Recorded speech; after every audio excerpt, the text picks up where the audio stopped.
दोस्तों जापान एक नया एरा स्टार्ट कर चुका है और जापान एक नया सुपर पावर बनने वाला है। दोस्तों आज के इस वीडियो में हम लोग जानने वाले हैं कि कैसे और क्यों जापान सुपर पावर बनने की राह पे है और इसमें इंडिया का क्या फायदा होगा। अगर आपको ये जानना है तो ये वीडियो के लास्ट तक बने रहिए। तो दोस्तों अगर आपको थोड़ा नॉलेज मिलती है तो सब्सक्राइब कर दीजिए विवाद डिकोड्स को। तो दोस्तों चलिए स्टार्ट करते हैं आज का ये इंटरेस्टिंग वीडियो। दोस्तों सबसे पहली चीज, अगर आपको मालूम होगा थोड़ा वर्ल्ड वॉर के बारे में, तो जब जापान ने सरेंडर किया था, जब यूएस ने बोला कि आप अपने कॉन्स्टिट्यूशन में आर्टिकल 9 नाम की एक चीज बनाओ।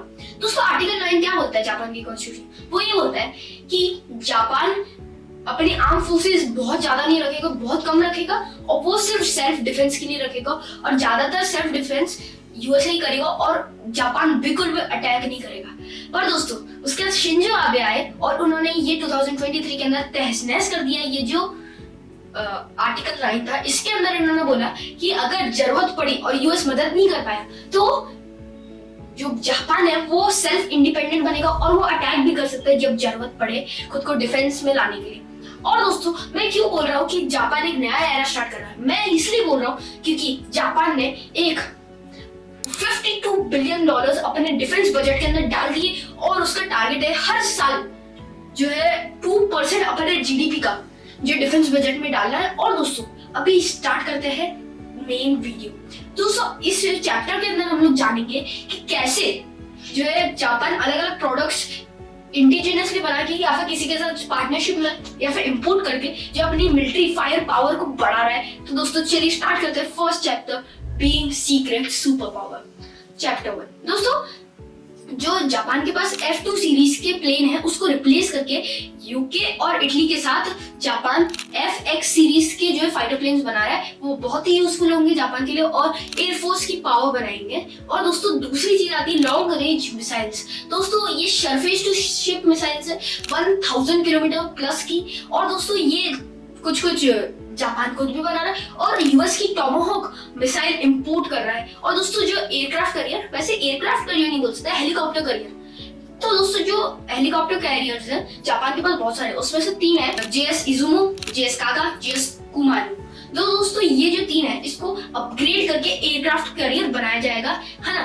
तो दोस्तों इसके बाद इन्होंने क्या किया, इन सबको मालूम है अभी पूरी दुनिया वेपन्स के ऊपर नहीं लड़ेगी, अभी पूरी दुनिया एक चीज के ऊपर लड़ेगी, वो है साइबर वॉर। और दोस्तों साइबर वॉर बहुत ही ज्यादा इंक्रीज हो रहा है। चाइना और रशिया और नॉर्थ कोरिया इसके बहुत बड़े जो है पावर पे बैठे हुए और साइबर टेक्नोलॉजी के अंदर बहुत आगे बढ़ चुके हैं। इसलिए जापान को एक इश्यू लगा, इसलिए उन्होंने साइबर डिफेंस कमांड भी बनाया जो कि एथिकल हैकिंग करके जो अपने खुद के जो देश पे जो भी अलग अलग एथिकल मतलब जो हैकिंग होगी या फिर कोई साइबर अटैक होगा उसको जो डिफेंस करके दूसरों पे भी अटैक करेंगे। तो दोस्तों इसलिए बनाया साइबर डिफेंस कमांड। अभी जानते हैं दूसरा चैप्टर, रीजन क्या है। दोस्तों जो सबसे मेन चीज है, सबसे पहला रीजन है चाइना।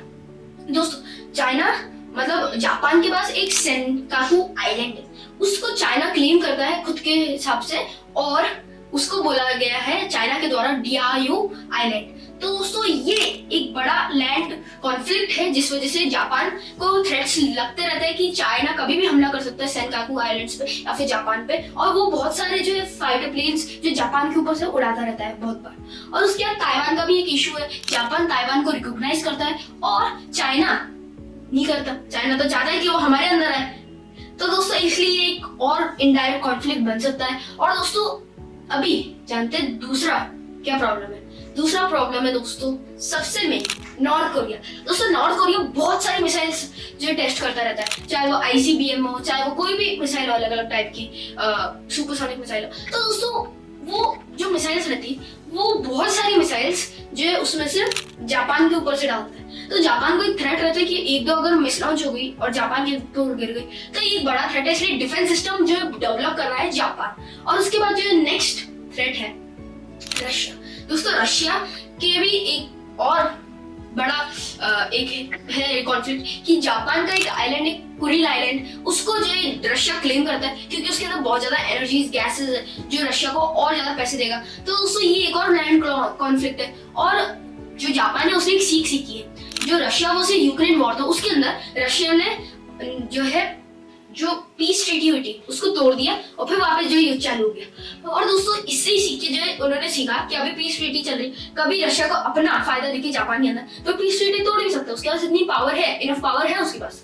तो ये जो सीख सीखे और डिफेंस सिस्टम अपना डेवलप करा और अटैकिंग भी डिफेंसिव भी, है ना। उसके बाद जो है चौथा और सबसे जरूरी वो है यूएस। दोस्तों यूएस के माइंडसेट शिफ्ट हो रहा है स्ट्रैटेजिकली, जो है जापान से जो उसका दिमाग हट रहा है। और डोनाल्ड ट्रम्प कुछ अलग अलग स्पीचेस देते रहते हैं जिसमें वो दिखाते हैं कि जापान पे हम उतना फोकस नहीं कर रहे। तो दोस्तों इसलिए जापान को लगता है सेल्फ डिफेंस अभी हमारे लिए प्राइमर है।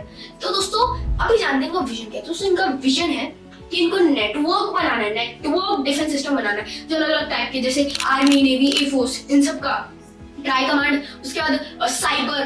तो दोस्तों ऐसे सब जो इनको ट्राई कमांड बनाना है और 24/7 कमांड सेंटर बनाना है। कुछ भी चीज हो, कुछ भी हो, कमांड सेंटर बनाना है 24/7। और जो इन्होंने जब 1946 में 2 सितंबर को जब इन्होंने हार मान ली थी यूएसए से, तो दोस्तों जब जो इन्होंने अपने जो भी सारे डिफेंस मैन्युफैक्चरर्स थे उनको टेक में डाल दिया, टेक्नोलॉजी में डाल दिया, अलग अलग जो मैन्युफैक्चरिंग उसमें डाल दिया। तो अभी इनको एक फायदा रहेगा, इनको एक एज मिलेगा, इजी एज मिलेगा कि ये लोग जो है टेक का यूज करके और अच्छी चीजें जो इंडिजिनियसली बना सकते हैं। तो दोस्तों अभी जानते हैं मेन पॉइंट के ऊपर। दोस्तों इंडिया को क्या फायदा होगा। दोस्तों जापान अपना डिफेंस पावर बढ़ा रहा है, फायर पावर बढ़ा रहा है और इंडिया इंडिजिनियस बना रहा है। दोस्तों इंडिया अपने तेजस बेच सकता है, इंडिया अपने सुपरसोनिक मिसाइल ब्रह्मोस बेच सकता है अगर रशिया की परमिशन हो तो। और दोस्तों उसके बाद जो अलग अलग इंडिया के जैसे आकाश डिफेंस सिस्टम, अलग अलग जो डिफेंस सिस्टम्स है वो जो बेच सकता है और अलग अलग बहुत सारे आर्म्स एंड एम्युनिशंस बेच सकता है। तो $6 बिलियन अपॉर्चुनिटी आती है। तो दोस्तों अगर आपको लगता है कि इंडिया सच में $1 बिलियन अपॉर्चुनिटी को मिस कर रहा है और इंडिया को करनी चाहिए, तो एक कमेंट दीजिए कि आपकी राय क्या है। और अगर आपको लगता है कि जापान एक नई सुपर पावर बन सकता है तो लाइक कर दीजिए। अगर आपको लगता है कि जापान एक सुपर पावर नहीं बनेगा तो सब्सक्राइब कर दीजिए। तो आज के लिए मिलेंगे नेक्स्ट वीडियो, जब के लिए जय हिंद, वंदे मातरम, बाय बाय।